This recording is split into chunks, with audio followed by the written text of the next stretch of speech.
Hello and welcome to SmartFactory Digital Manufacturing Solutions.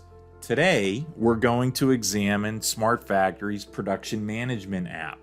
And while SmartFactory is designed to be agnostic and support a variety of ERP platforms, today's video will focus on the NetSuite platform and how SmartFactory enables additional functionality for the planner or the supervisor. The Production Management app works hand in hand with the MES Shop Floor app and gives that planner or supervisor the opportunity to group or sequence a list of released work orders from NetSuite to ensure that the shop team wins the day by working on what is most important to accomplish for that production day. Let's go take a look at the solution, and that will start in NetSuite. You're looking at a NetSuite Assembly Item Master. SmartFactory Production Management takes advantage of the three scheduling attributes that come with every item master. The SmartFactory dispatch list exposes those schedule attributes to provide insight to how that group or sequencing may be best accommodated.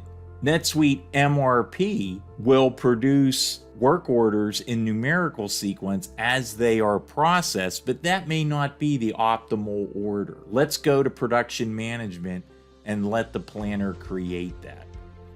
When you enter into the Production Management app, the initial screen you're presented with is always the late work orders. SmartFactory never lets you forget where you may have fallen behind and can quickly account for what may need to be done in order to satisfy an internal or an external customer.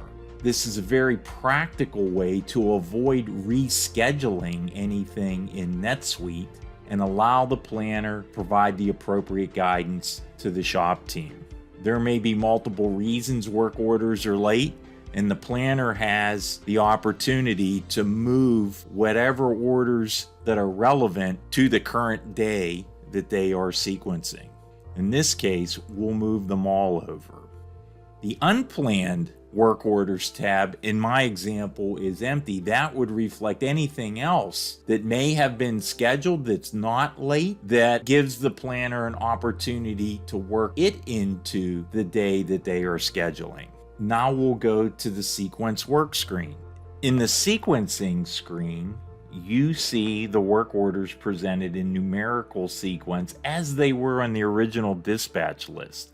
However, when I look at those schedule attributes as the planner, I clearly recognize this is not the optimal sequence because I would be changing raw materials, gauges, and tool packs if I were to run in this order with each successive order, certainly not optimizing the shop floor team's performance. So let's change the sequence. I know from talking to the supervisor that they have an alloy metal 20 gauge up on the mandrel right now. We'll go from the 20 gauge to the 18 gauge, and then we'll switch to carbon materials, which requires a change in the tool pack, but I'll stay in 18 gauge just to eliminate one part of the changeover. This sequence now makes much more sense to help the shop team run effectively. If I wanted to review what this might look like, I have two means. As you noticed, my scheduling date totals were constantly updating